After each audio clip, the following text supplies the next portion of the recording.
What's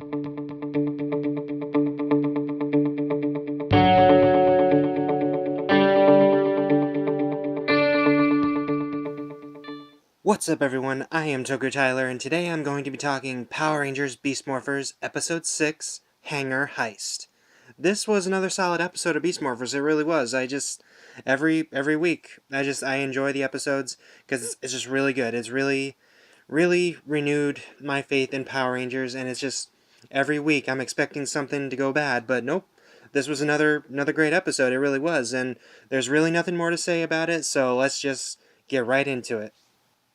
We opened the episode to Nate uncovering data from the Gigadrone they obtained in the last episode. So now it's in this hangar, all, chained up and everything, so Nate could uncover some more, technology and data from the bad guys. When Devin stops by, Nate tells him that with this new information, they will be able to detect the Gigadrones before they arrive on Earth.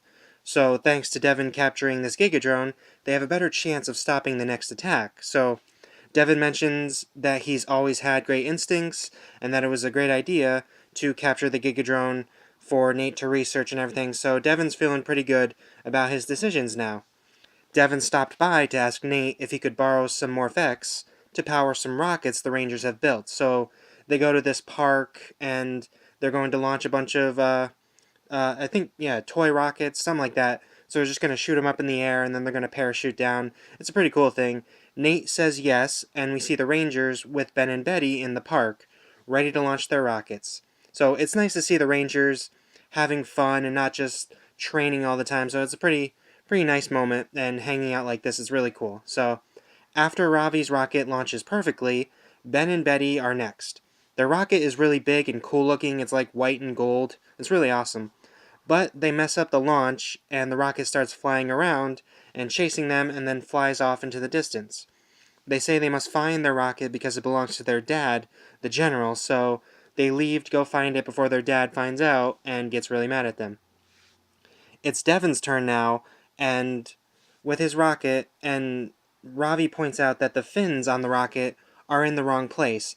Devin says to trust him and his instincts, but then the rocket doesn't get too high and then crashes to the ground, kind of exploding. Ravi points out the flaws again, and Devin kind of snaps at him about it. I think Devin was a little too harsh about Ravi just trying to help, so we see he doesn't really think his team trusts him when it comes to his gut feelings about things, so that's going to be a main problem in the episode.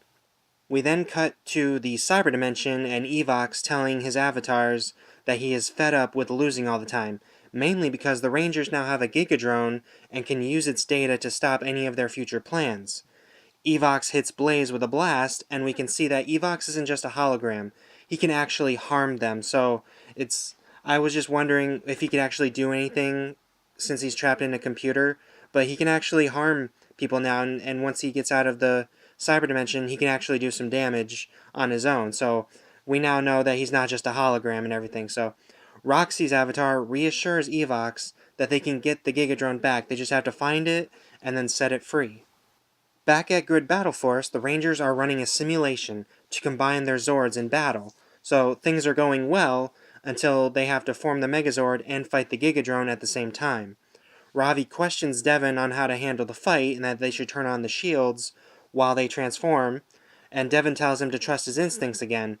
The Gigadrone attacks them while they're combining, ending the simulation.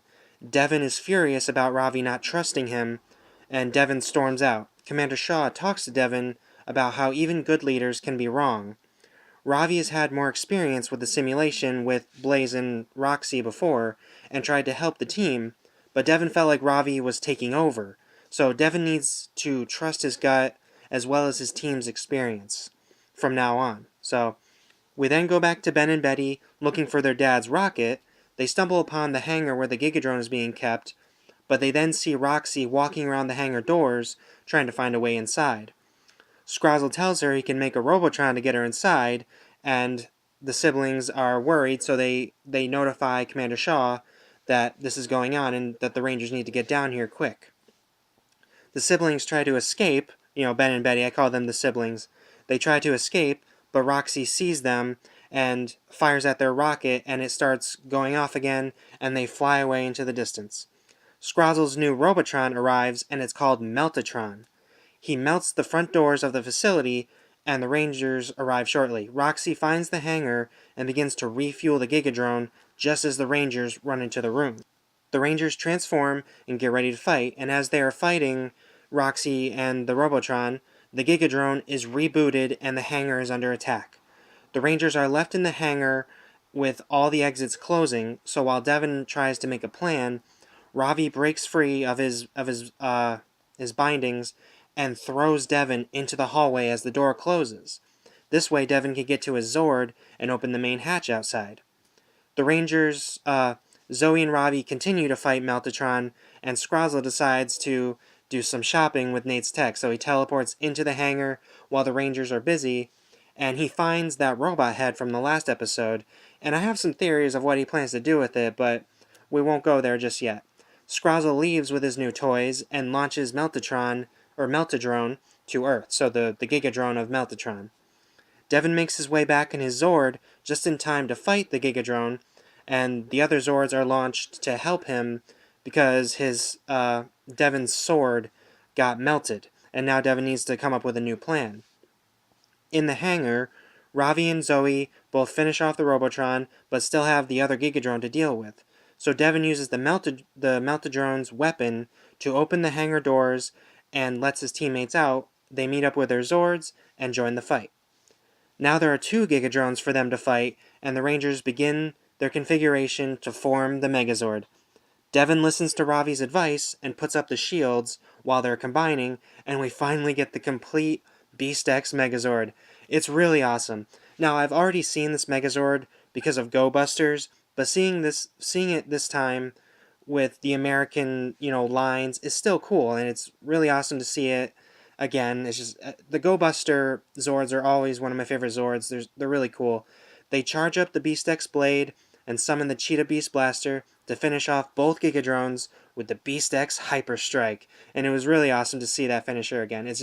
I love the look of Beast Morphers and Go Busters together. I love the look of it. It's just so awesome to see the full Megazord officially. Back in the Cyber Dimension, the Avatars consider this a victory because the Gigadrone was destroyed before any of the data was taken. Plus, now Scrozzle has the parts he needs to build that thing him and Evox were talking about before. Blaze asks what it is they're building, but Evox tells him to get back out there before he turns them into Tronics, so that was really threatening.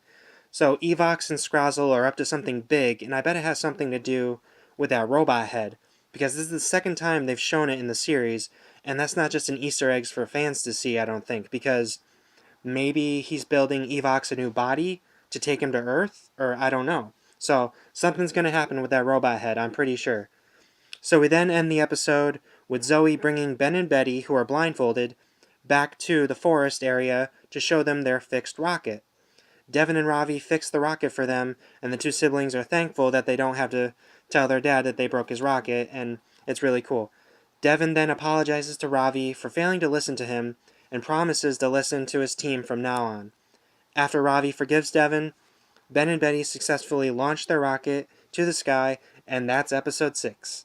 So, yeah, this was definitely another good episode. We had our Red Ranger feel like nobody trusted him to lead, and then he realizes that being a leader means trusting your team to help you when you don't have the answers to a situation. So it was really nice to see Devin sort of not really feel like he was a leader, and then the team backed him up when it mattered, and it was really good. And another great episode. Again, I love Beast Morphers so much. So thank you guys so much for watching this video. Don't forget to like, comment, and subscribe. Hit that bell to be notified of future videos, and may the power protect you.